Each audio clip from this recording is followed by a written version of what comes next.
আসসালামু আলাইকুম, হাউসওয়াইফস ব্লগে সবাইকে স্বাগতম। আজকে শ্যামাই দিয়ে একটি খুব সুন্দর রেসিপি তৈরি করব, তাই সবার সাথে শেয়ার করতে চলে এলাম। রেসিপিতে যাওয়ার আগে এখানে আমি তৈরি করছিলাম মেশিনের কাভার, এটা ঢেকে রাখার জন্য। তবে এটা তৈরি করতেও আমার প্রায় 10 থেকে 15 দিনের মতো সময় লেগেছিল। বাসা শিফটিংয়ের সময় আমরা যে কার্টুন বক্সে মালামাল নিয়ে যাই, তো সেই বাসা শিফটিং হয়ে গেলে তো সেই কার্টুন বক্সগুলো খালি হয়ে যায়। আমি সেই কার্টুন বক্সগুলোকে কেটে একটা কাভার তৈরির চেষ্টা করেছি। তো তার জন্য মেশিনের আমি চারদিক থেকে এটার মাপ নিয়ে নিচ্ছিলাম যে এটা লম্বায় কত ইঞ্চি, পাশে কত ইঞ্চি এবং হাইট কতটুকু। তো সেলাই মেশিনের চারদিকের মাপ নিয়ে তারপরে আমি কার্টুন বক্সগুলোকে সেই মাপ অনুযায়ী কেটে ঘরে থাকা আমার বিভিন্ন জামা কাপড়ের যে টুকরা থাকে তার সাথে ঘরে থাকা বিভিন্ন লেসের টুকরা, পুঁতি, স্টোন যেগুলো ছিল সেগুলো দিয়ে ডেকোরেশন করার চেষ্টা করেছি। কিন্তু কোনোভাবে আসলে আমার ভিডিওগুলো মিসিং হয়ে গেছে, আমি সেই ভিডিওগুলো শেয়ার করতে পারলাম না। তারপর আমি আবার ফাইনাল লুকটাকে শুধু ভিডিও করেছি। তো এই হচ্ছে আমার মেশিনের যে কাভার, তার ফাইনাল লুক। তো এবার এই কাভারটা দিয়ে খুব সুন্দর করে মেশিনটাকে আমি ঢেকে একটু গুছিয়ে রাখছি। গুছিয়ে রেখেই আমরা চলে যাচ্ছি রেসিপিতে। রেসিপিতে যাওয়ার আগে সবাই আমার ভিডিওটি লাইক দিয়ে চ্যানেলটি সাবস্ক্রাইব করে রাখুন। আমি এখানে প্লেন বা লম্বা যে সেমাইগুলো পাওয়া যায় সেই সেমাইয়ের একটা প্যাকেট নিয়েছি।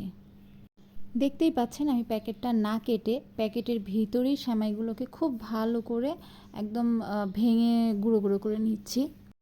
কারণ প্যাকেটটা কেটে তারপর সেমাইগুলো গুঁড়ো গুঁড়ো করতে গেলে এদিক ওদিকে ছিটে যায়। তো এই জন্য আমি প্যাকেটের ভিতরে খুব ভালো করে গুঁড়ো করে নিয়েছি, যার কারণে আসলে ছড়িয়ে ছিটিয়ে যাওয়ার ভয় নেই। এরপর পাত্রে আমি একটু ঘি দিয়ে নিচ্ছি, সেমাইটাকে ভেজে নিব। তো আপনারা অবশ্যই এখানে ঘি দিয়েই সেমাইটাকে ভেজে নেবেন, তেল দেয়া যাবে না। এবং অবশ্যই এটাকে একদম লো আঁচে ভালো করে ভেজে নিতে হবে।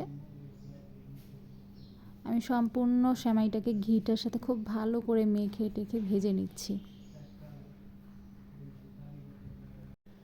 আপনারা চাইলে সেমাইয়ের এই রেসিপিটা ঈদের সময় কিংবা রমজানে অথবা আপনারা বিকালের স্ন্যাক্সেও করতে পারেন। এটা দেখতেও যতটা আকর্ষণীয় হয়, খেতেও খুব মজার। হাফ চামচের মতো দিয়ে দিলাম এলাচের গুঁড়ো। এবার আমি এখানে হাফ কাপের মতো একটু পানি দিয়ে আবার ভালো করে নেড়ে মিশিয়ে নিচ্ছি। সেমাইটাকে অল্প আঁচে সময় নিয়ে খুব সুন্দর করে ভাজতে হবে।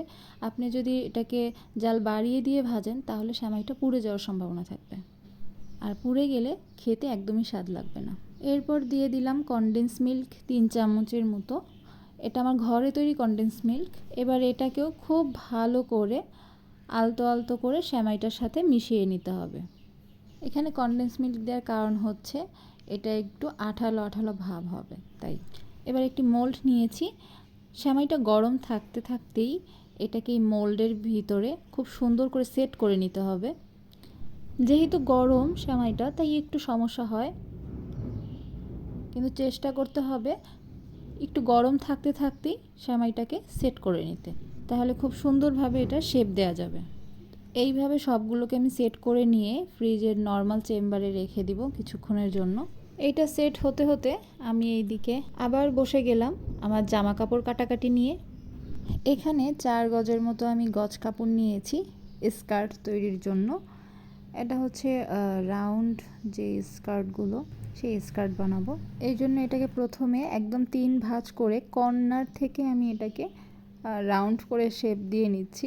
কোমরের শেপ দিয়ে এবার আমি সেই মাপ থেকে নিচের লম্বা যতটুকু নিতে চাচ্ছি ঠিক সেই মাপটা দিয়ে একইভাবে পুরো ফিতাটাকে ঘুরিয়ে ঘুরিয়ে দাগ দিয়ে নিব।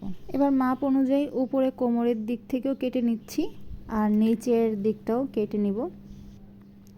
কেটে নেওয়া হয়ে গেলে এবার আমি সবগুলো সাইড করে সরিয়ে স্কার্টের এক কর্নার আমি একটু রাউন্ড শেপ করে নিব, যাতে কর্নারটা ঝুলে না থাকে। স্কার্ট কাটা হয়ে গেছে, এবার আমি বাকি যেই টুকরো কাপড় রয়ে গেছে সেখান থেকে কোমরের বেল্টের জন্য কাপড় কেটে নিব। তো কাটা হয়ে গেল কোমরের বেল্টের কাপড়, এটাকে আমি স্কার্টের সাথে জয়েন দিয়ে দিব।